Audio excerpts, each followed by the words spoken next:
Hello, everyone. Welcome to the first edition. Right now I'm calling it Cannici's Collections, but I don't really have a name yet. I don't really like to use anything with Nietzsche in it, so I was toying with maybe Mike's Memories. I don't know. I'm gonna have to kind of do it as I go along, but it's mainly just looking back on moments, mainly sports moments in my life that were important to me, and I'm gonna talk a little bit about Derby football, the New York Yankees. I'll try to throw some UConn basketball in there, maybe some Dolphins. God knows there's haven't been too many memories there, but you know, I'm going to start with this, and the reason I'm going to start with 1991 Derby football is 91 was also the year that I was a freshman at Derby High. I entered that school in the fall of 91. It's also the first time that I started playing football, and the introduction was terrible. The first day of practice, we practiced with the varsity. I'll never forget it. There was a hurricane that day. I didn't even know if there was going to be practice, and everything cleared up, and we did practice around 6 o'clock p.m., I believe. And we practiced with the varsity, and they had us take like a couple laps around the track. I think maybe I got 3/4 around, and I just felt something pop in my left thigh.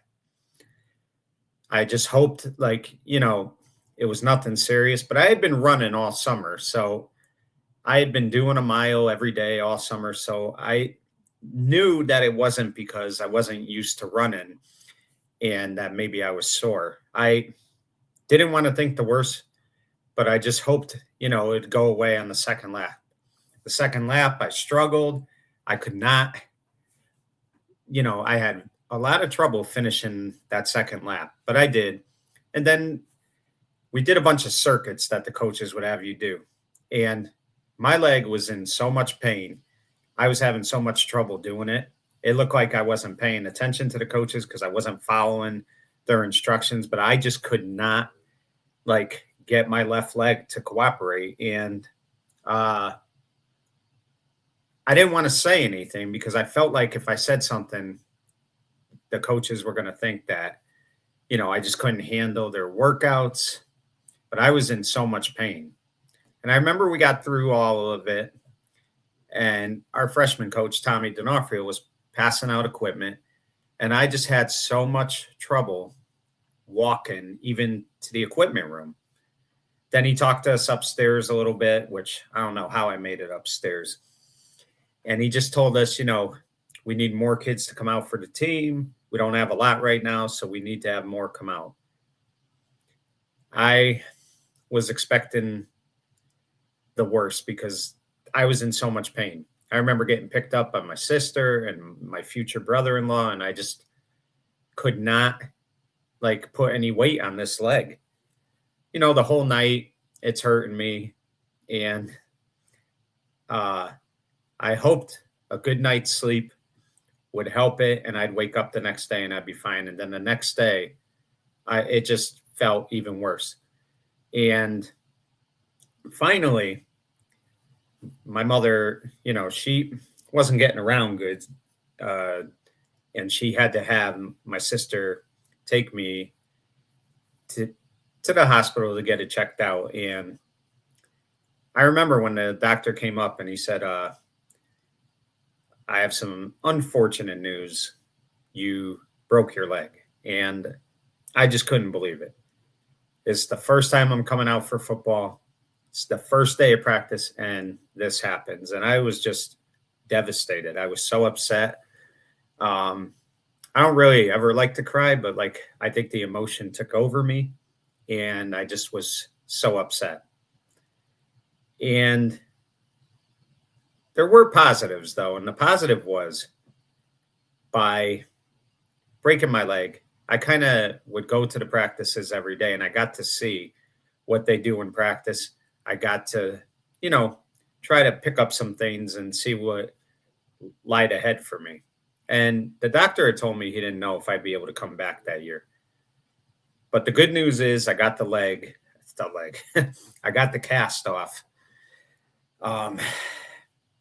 right after the week of the third game of the year for the varsity. So I remember we were supposed to play Seymour, the freshman team, but it got canceled. So in essence, I only missed one game. I got the cast off, and he told me not to come back for a few weeks, but he told me I could do light stuff. I just decided I was going to come back. I did not want to miss any more time. I felt like I'd be too far behind if I didn't come back. So I probably came back earlier than I should have. I was limping on that leg. I would say I was probably limping on that leg until the week we played Amity. And finally, with just working it and running on it for weeks, the limp finally went away. But it took me a good 4 weeks to get rid of that limp. But, I had to take some licks. I remember Joe Lees and Jamal Baskins just putting me on the ground the first couple weeks I was in practice. Jamal, I mean, he comes at you full speed. You feel like a diesel truck hit you. And I remember I couldn't even eat solid foods for like a couple of days. He hit me so good. But in a way, it helped a lot because, I knew that this was going to be a physical game. And I just said to myself, don't quit. Whatever you do, don't quit, because that'd be the worst thing you could do. And it wasn't easy. I remember when that bell would ring on 7th period and I knew I had to go to practice, I would say, oh God, what's going to happen today? But I'll get back to that in a little bit. I really want to focus on the 91 varsity team. And, on paper, when you look at everything and you see 5 and 6, you say a bad season. But you really have to look at everything that went into that year. There were a lot of things that happened. Number one, that group was in a no-win situation. They're coming into a year where Derby finished 11-0, state champs, Housatonic League champs, and number 1 in the state. A lot of expectations. So they came in with so much to live up to. And that's unfair a lot of times because it's very rare. Even back then, it was very rare to go undefeated. To do it 2 years in a row, that's almost impossible, especially back then. But, I mean, they had Ben Bartone coming back. And even though Ben wasn't what you would call, a varsity starting quarterback, he filled in for Joe Martin for 2 games. He had 2 touchdown passes against Amity in 1 game. And then he tied a single game record for Derby with 4 touchdown passes in a game to 4 different receivers. So Ben clearly had experience, and you knew if you had him taking the snaps, you were going to be in good shape. Some other guys who had playing time the previous year was the other captain, John Paque. He started at defensive end. Joe Ferrigno started at tight end. Rich Lore got a lot of playing time in the secondary. Marco Brito, who, it's a name that a lot of people forget. He was one of the best kickers Derby ever had. And not only can Marco kick, Marco was a heck of a player. He could tackle. He could do everything. And he can hit. He was a hard hitter. So you had him coming back, even though he may not have had a lot of experience playing linebacker on the varsity level. He had a lot of varsity experience because being a kicker, listen, extra points are important. You miss an extra point, it could define your season sometimes. So I think Marco missed 1 extra point the entire year. That was against Ansonia. And it didn't hurt Derby. They won the game. But I think he made every extra point besides the Ansonia game. Now, I could be wrong, but I think he made every extra point. So you had him coming back. He had a lot of first-time starters. You had Kenny Lyman, who was going to be the top lineman for Derby, no pun intended. And he's a, tough kid. He can hit, but it was his first year playing varsity. You also had Leo Winter. It was his first year playing varsity. Gino DeMoro, it was his first year playing varsity. Gary Lucarelli, I think Carlos Ortiz got some playing time over the course of the couple of years, but not a lot. So it was his first time. You had Louis Gaetano. It was his first time playing varsity. Uh, you also had Tom DeRosa and Don Shepard, who they hadn't come out since freshman year, and they both came out and they both had significant amount of playing time that year. So, but they were still first year players since their freshman year. So you're not gonna have a lot of experience there. Uh, Jim Gregorio had a little experience playing varsity at times, but mainly he was on the special teams. So he was going to be their starting guard. And I believe he started at defensive end at points during the season as well. Uh, so, and I could go on. I'm probably missing some guys too. I apologize for that. But the point I make to you is you had a lot of first time players. And then you mix it in with some of the juniors that were going to get playing time. Dave Van Roman was going to be in the backfield for the first time, replacing his brother, Johnny. And, you know, Dave, I'll talk about him at some point in future shows, but I can't say enough about him when I was a sophomore for Derby and what he did for that varsity team that year. But I'll get to that another time. Sean Bittman got a lot of varsity time that year. I think at certain points they had moved Gaetano to guard. They put Bittman at center. So Sean got a lot of varsity time in the 91 season. George Hay, I think, would have got varsity time in the 90 season, but he got hurt. It was a freak injury, and he had to miss the whole football season. I think he missed part of the baseball season as well. But he was going to be a two-way starter for Derby. I mean, he's a hard hitter, and, you know, he was going to start at guard, and I believe he played tackle on defense. You know, he'd eventually go to tight end and D end his senior year. But junior year, I believe he was a guard and a tackle. So, I mean, you had those guys. You had Mike Massey. Now, he didn't come out his sophomore year, but they had him in the secondary his junior year in the 91 season. Mike was one of the, you know, best athletes I saw as an athlete goes. I mean, every sport he played, he was just very good at. So you had him getting some playing time that year. But, you know, relatively a young team, and you don't really know what to expect.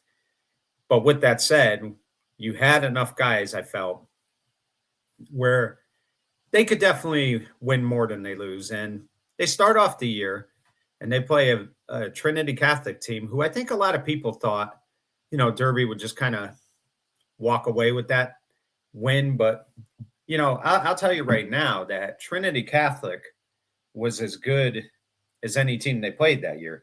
They really gave Derby a run for their money. I mean, they, you know, gave it everything they had. I mean, they gave Derby a scare because I did not think for a second that Derby could ever lose that game. I just thought Derby was too good for them.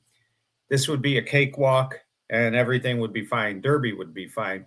But, you know, that's the thing, too. You can't ever underestimate any team. And Trinity Catholic, listen, that went back and forth. I think Ben, you know, he had a great game that game. He had like 3 touchdown passes. Pretty sure he did. Now, if I'm wrong, I apologize. But I think he had about 3 TD passes that game. And Trinity Catholic would not go away. I mean, they were really tough. They were well coached. You could just see how well coached they were. Great group of coaches on that staff who did a great job. I mean, they really did. Excuse me. They gave Derby everything, but Derby came out with the win. Big play in the game was Derby had got the ball back late, and David Ann Roman broke it, I think, for like 60 yards. Ran it in, you know, scored a touchdown, and that kind of sealed the game. But it was a scare. It was on a Thursday night, and I thought that said a lot about the Derby team for the way they played. Even though it was a tough game, they grinded it out, and they got a big win. And you have to really applaud them for that because that was not easy. By no stretch of the imagination was that an easy game, but they figured out a way to win. And that's all you could ask really at the time is, you know, find a way to grind it out, and they did, and they came away with that win. So you got to really give Derby credit for that. Great win right there. And then the second week they play Brantford, and I always heard a story at the half that Coach DeCenzo really kind of gave it to the players for how they were playing in the first half. There was always that story that he was intense in the locker room, telling them, this is unacceptable. You're better than this. And they came out in the second half, and they really, really came out and just dominated the second half. And, sometimes as coaches, you have to kind of get on your players a little bit because sometimes that's what they need. It could work both ways. You could go into the locker room and just be very calm because, every situation's different. But in this case, I think Coach DeCenzo felt that's what he needed to do to get them fired up. And listen, at the end of the day, you can't say enough. They got a big win that they needed. They're 2-0, and then they go into Seymour, and Seymour was 0-2, but Seymour was a very good 0-2 team. They weren't as bad as what an 0-2 team looks like some of the time. I knew it would be tough. Billy Brooks had a great game. Derby scored first there was a halfback pass from Ann Roman to Rich Lord. Then Ann Roman ran it in. Then late in the second quarter, Ben made a beautiful pass to David, which he caught right before the half, I believe. And he might have caught it maybe 3 minutes before the half. Scored a touchdown. I think Seymour eventually scored in the third quarter. And then Seymour got one late in the fourth quarter, and that kind of ended the winning streak. And, it was sad to see because they had been on such a ride, and you feel bad for those seniors, but the effort was there. And then week 4, disaster happened, not so much because it was going to affect Derby season. I say disaster happened because any kid who plays any sport, whether he plays baseball, whether she plays softball, whether they play basketball, whatever it might be, nobody should ever have to miss their senior year. I remember it happened to Thomas Abel a few years back. He got a freak injury in a scrimmage, and he missed the entire football season. Tom D'Onofrio, who I mentioned, I think he played 2 games into his senior year, scored a big touchdown in one of them, and then he got hurt, and he missed the entire year. And you never want to see that happen to a senior because you see the hard work they put out there when they go out there, and you never want to see that happen to them. That's just something that's not fair. And what happened to Ben Bartone in week number 4 was just so unfortunate. It was a freak injury. I think he was making a tackle, and his left wrist just got tangled up somehow, or he came down awkward on it. Can't remember all of it, but I'll tell you right now, you knew one thing, like after the game, they pretty much told you that he may be out for the year. And you just hate to see that happen to somebody. And I've gotten to know Ben over the years. He's a good friend, and I like him a lot. And, he rebounded. He came back that season, and he also played the entire basketball season, had a good year there. And, of course, he won a state title. So it worked out for him in the end, but I still feel bad that he had to miss his senior year and miss games. Nobody should ever have that happen to them. And even when he came back, I mean, he came back, I think, more to be unselfish, to help Derby try to win their last 3 games. I think maybe if he had to do it all over again, he might have not came back because that wrist wasn't 100%. He had a lot of issues with it, especially taking the snap. I mean, that that wrist just wouldn't cooperate. And it even affected him during the basketball season. You could see it at times. Like there were times when he dribbled with his left hand, he had difficulty. He still hit his shots because he's an amazing athlete, but you could tell that affected him.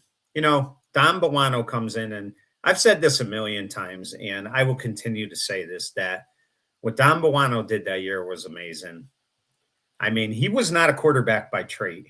And the story I always heard was a former teammate saw him just throwing the ball and suggested to maybe Coach D or Coach Oko, one of them, that they should try him at quarterback, that he's pretty decent. And they made him like an emergency quarterback, but only an emergency one if they absolutely needed him to be, because that really wasn't a position he ever played. Well, in the North Haven game, David and Roman got hurt. David originally came in at quarterback after Ben went down, but then David hurt his knee, and I think David missed at least 2 games. He might have came back the East Haven game. He definitely missed the Cheshire game. So Dom had to be the quarterback, and what a game he had against Cheshire. He threw a touchdown pass early to Jeff Robinson, and let's be honest, folks, Derby should have won that game.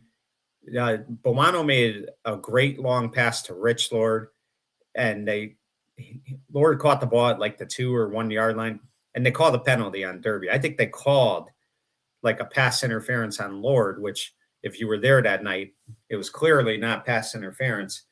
Otherwise, you figure Derby's going to go in and score, and Buono's going to win that Cheshire game. He played so inspirational that night, and you felt good for him in the sense that he came in and did what Derby coaches asked him to do, and he did a great job. The following week they play East Haven, and East Haven, whether East Haven's good or they're not good, one thing they are is always physical, and they always give Derby a great game. And, listen, they gave Derby everything they could handle that night. I mean, Derby won the game 21-0, but it was not an easy win for Derby. It was a tough game. Derby really had to grind it out, and they did a great job. Listen, they won the game, but East Haven showed you that they weren't going to just go quiet into the night. And, it could have been a tricky game for Derby, but they did win the game. Paque had a big game, as you can see right here. So, they're 4-2 going into the Ansonia game. And, the Ansonia game, what can you say other than Rich Lester had a phenomenal game? I think he had like 3 touchdown passes. Derby was down at the half 26-0. You're not going to come back against Ansonia in those situations. And, they went with David at the quarterback position to start the game. Eventually, Buono came in. In fact, he threw a touchdown pass late in the third quarter to Joe Ferrigno. But I think they were going to try to utilize David's speed in that game and felt, he could give them an option with his legs, not only with his arm. But Ansonia, that was such a great Ansonia team that year. That team went to the state final game against New London. I mean, Derby didn't have Ben. I mean, it was a tough game, and Ansonia won. But Derby came back the following week, and while it looked like a struggle, if you looked at the box score, they really played hard against Amity. They were down, I think, at one point 10-0, and then Jimmy Gregorio blocked the punt late in the third quarter, which, got Derby in the end zone a couple plays later. I think Paque scored maybe 2 plays later, made it 10-7. And, that block punt, I always say that was like a key part of that game, because that got Derby in the end zone, and they really started to relax after that. And then late in the fourth quarter, and it's funny, I know a lot of Amity people, some will argue with me that David went over the line of scrimmage. But if you watch that game, and I've showed that game many times with the collection of DVDs that we have, David clearly doesn't go over the line of scrimmage, and he just makes a beautiful halfback pass. Shepard catches it. I mean, he was wide open. I mean, he could have had a cup of coffee. He was so wide open. And Derby wins 14-10, and they're 5-3, and you're feeling good, and you feel like, guess what? Just get the winning season. That's all we care about. And then Ben had gotten his cast off the day before. Now, you didn't really know if he was going to play, but he did play against Sheehan and, gave a great effort. But the one thing that was hurting Ben that entire game was the snap. His arm just was not cooperating, his wrist, I should say. And they had trouble with the snap. And that was a good Sheehan team. And, what I remember, two things about that game I remember is I had never seen Sheehan ever beat Derby. They beat him in 1980, but I was 4. I have no recollection of that game. And the other thing was, I this was Derby's first loss under the lights on a Friday night. Now that doesn't mean anything. I mean, that's just coincidence. But it is amazing to think that they went from 1985 till 1991 without losing one game under the lights. Sheehan won the game 21-7, and you know now you start to get nervous because Lyman Hall's having a decent year, and Shelton hasn't lost the game in the Hoosie yet. They come out against Lyman Hall again. Ben gave a great effort. They used him in the shotgun a lot. Bawano actually had a good touchdown pass to Ferrigno, I believe. And, it was close at the half, but then second half, Lyman Hall just, kind of ran away with it. I think they won 36-15, maybe 33-15. Now, going into Thanksgiving, it's, you need a win or it's going to be a losing season. And, the Thanksgiving game, Derby gave it its best effort. One thing about that crew, I always felt like they played their hearts out. I mentioned Gino DeMauro before. Here's a kid playing linebacker, and he weighed like 145 pounds back then, but he played linebacker like he was over 300 pounds. Tough as nails. I just love Gino. He's a great person, but I love the heart that he showed. We always hear about Rudy and how tough Rudy was. Gino was tougher than Rudy. But, those kids played their hearts out that game. They really did. Leo Winter had a decent game that game, and he was very underrated that season, I felt. I mentioned Kenny Lyman. Kenny was always in on every tackle, every time. And one of the things about that game that I always remember is one of the officials had kicked, and I'm not going to mention the Derby player's name, but they kicked him out of the game. He got into it with a Shelton player, and they ejected him from the game. This is this kid's final game in his career. It's his senior year. And he's so upset. He's only got another half to play, and they kicked him out of the game. Well, at the half, Tony Brinker, Shelton's coach, went up to Dickie Hillenbrand, who was the referee, and he told him, listen, I don't want to see a kid not get to finish his senior year. I don't have a problem with the kid going back in the game. Please let the kid go back in the game. And the referees agreed to let him back in. And that was Tony Brinka, and that was a classy move by the Shelton coach, and I always remember that. And those are the feel-good stories about high school football that you really enjoy. Derby loses 27-14. Obviously, there's heartbreak. It's the first losing season in 28 years.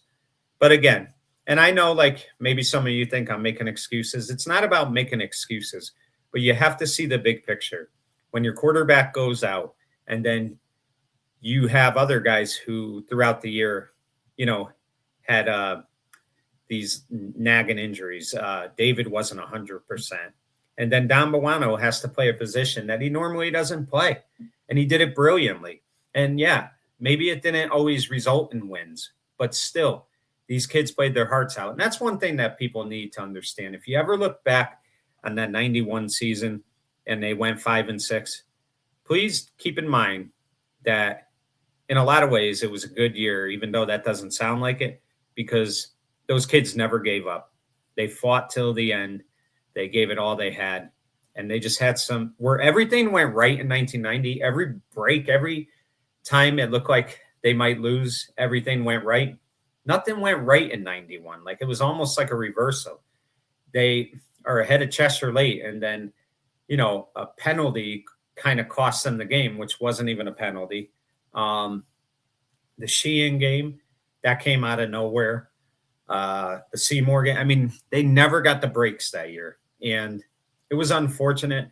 But I just, at some point, Charlie and I will talk about that 91 team when he comes back on. And I think he would agree that he got everything he could ask for out of those kids that year. And look at everything and say to yourself, should they have won games they lost? So you can make the argument about Cheshire, maybe make the argument about Seymour. But the other games, I mean, teams I just felt were better than them at that point in the season. I mean, she and Limonall and Shelton were a lot better than Derby at that point in the season. So, we could definitely like debate it, but you got to tip your cap to those kids.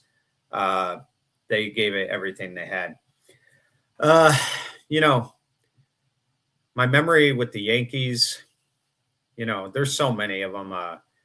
At one point, I'll do a whole show on 96, but one of the teams I wanted to talk about real quick was the 2000 team because they lost 13 out of their or 15 out of their last 18 games. They limped into the playoffs.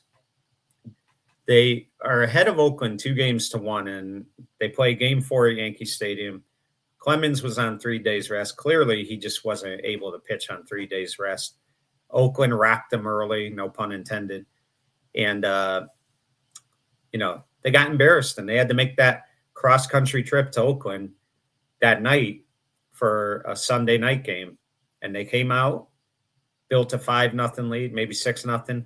Pettit, didn't have it either that night. And Mike Stanton came in, and if it weren't for Stanton, the Yankees don't win that World Series. He shut the A's down.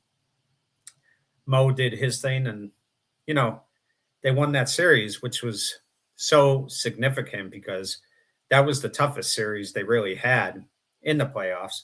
They go on and they beat Seattle in 6 games. And, I mentioned Clemens, game 4, what a game he had, striking out 15 guys. I mean, that was the first time I felt like we finally saw the Rocket as a Yankee. He had moments, but I never felt like he had a dominant moment in his first couple of years with the Yankees. That game, he was absolutely dominant. And David Justice, what an acquisition that was. Brian Cashman made a great trade. I know there was talk that year of getting Sammy Sosa. Chicago wanted too much, so Cashman made a deal with Cleveland. He sent Ricky Leday, and I forget who else, but he got Justice in return, and Justice was phenomenal. He hits the big, grand slam or 3-run homer in Game 6 to kind of seal the victory, and that was just a great acquisition. Then they play the Mets in 2000. I got to tell you, folks, or in the Subway Series, I was so nervous. I said, we lose to them, they're always going to have bragging rights because even though the Yankees have the most championships, this would be the first time these two teams play. The Mets win, they would always have that over the Yankees. I was so scared to play that team because the Mets were having a phenomenal year. They were playing so well. They dominated the Cardinals. They dominated the Giants. So I was worried. But the Yankees showed they still had that championship fight in them. 1 out in the 9th, losing 3-2. Paul O'Neill had like an 11-pitch at bat. He fouled off so many pitches against Armando Benitez.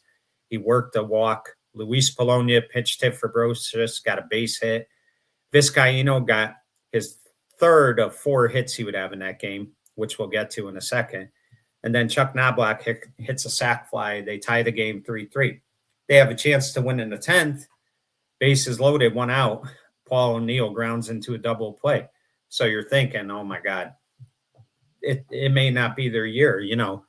They always come through with that big hit. But I mentioned Stanton. Stanton was so dominant in the 11th and 12th innings, which really, was huge. The Yankee left-handed pitching in the bullpen, in general, Pettit, as a starter, even Denny Nagel, and then Stanton in the bullpen, they made the very tough for the Mets right-handed batters throughout that series. It's the 12th inning, bases loaded again. Luis Sojo comes up. It's a 1-0 count, and he swings at a pitch that's right down the pipe, but he pops it up to Todd Pratt, the catcher. Here we are, 2 outs. You're thinking they're going to miss the opportunity again. The next pitch that Turk Wendell throws, Vizcaíno hits it to left field, base hit. They win the game 4-3. And, you felt good because you said, guess what? This team, they just fight, and they fight. And that was a big win. Game 2, a lot of things I'll never understand about Roger Clemens, but I'll never understand when that bat came at him, what his intention really was. That's still a mystery to me. I guess we'll never really know. But Piazza had got hit in the head by Clemens on a July 8th game in the summer that year. There was all talk that maybe Clemens did it on purpose. Some people thought he did, some people thought he didn't. But there was a lot of anticipation building up to that at bat. It's an 0-2 count. Piazza hits a foul ball. The bat comes at Clemens, and Clemens throws it. Now, listen, I want to believe he didn't try to hit him on purpose or try to throw the bat at him intentionally. He threw the bat, which he shouldn't have done. But to throw a bat at somebody, that's like very malicious. So I want to give him the benefit of the doubt. The problem is him saying he thought it was the ball. Now, what I think he always meant, and nobody ever brings this up, is he thought when the bat hit at him, it was the ball. But if you thought it was the ball, why didn't you throw the bat to first base? Why are you throwing it on the on-deck circle? So, that's why people have a tough time buying that excuse. But he pitched brilliant that night. He struck out 9. Tino Martinez was big in that series, and you could have easily made Tino the MVP as well. Jeter got it. Tino hit about 385 in that series and got a huge 2-out hit in the first inning to drive in Bernie Williams, which was a big play. Posada got a hit the next batter to make it 2-0. They were able to get to Mike Hampton early, and then the Mets made it close in the 9th. Jay Payton hit a 3-run homer to make it 6-5. I don't know, some games Mo doesn't have it, and that was scary, but the Yankees pulled it off. They won the game. They lost game 3, which I expected them to lose, even though El Duque had a sensational game. Yankees just didn't score enough in that game. Game 4, though, this is why you always want Jeter's bat in big spots. First pitch of the game, boom, home run. Any momentum the Mets might have had the night before, Jeter silenced everybody with that first pitch home run. Yankees built a 3-0 lead. Piazza hit a home run in the third off Nago to make it 3-2. But again, the Yankee bullpen afterwards, Cone got Piazza out with 2 outs in the 5th. It wasn't really a threat. There was nobody on base, but I don't think Torre was confident to have Nago pitch to Piazza again. Nelson pitched tremendous in the 6th inning, and then Stanton again in the 7th inning was dominant. And then Mariano, the 8th and 9th, he was unhittable. I mean, he really was. Yankees went up 3-1. Game 5, Bernie had been struggling the whole series. He hadn't had a hit. He hits a, leadoff home run in the 2nd inning, makes it 1-0. I think he really needed that. Mets come right back. They're a resilient team. Al Leiter cracks down a bunt with 2 outs, beats it out, and the Mets tie it. And then the next game, next batter, Brocious kind of bobbled the ball. Mets took a 2-1 lead. 6th inning, Jeter again comes up with 1 out and hits a bomb off Leiter, makes it 2-2.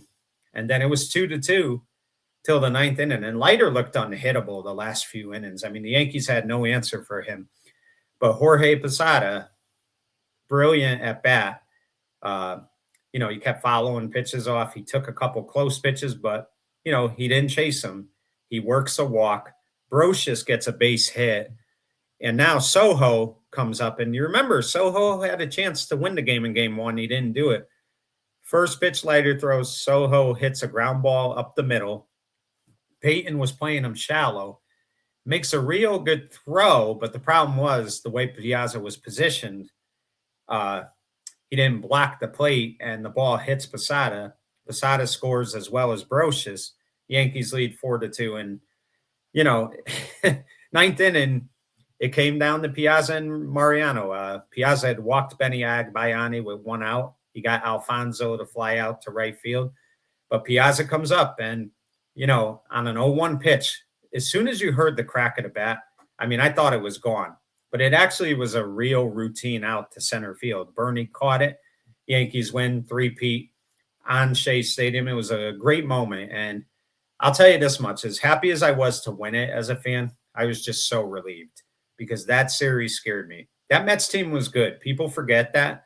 They were such an underrated group of guys who played hard. So you appreciated that championship a lot because you beat a real good team to do it. And that was my memory of the Yankees. I'll have more to talk about, even regular season games. It's not just playoffs, but that 2000 team was very special as well. So, this was the first episode. I will do more of these. I thank you for listening. As always, I thank you for your support. I hope everybody has a happy and healthy new year. Hopefully 2026 treats everyone well. And I'll talk to you soon. Have a great day. See you later.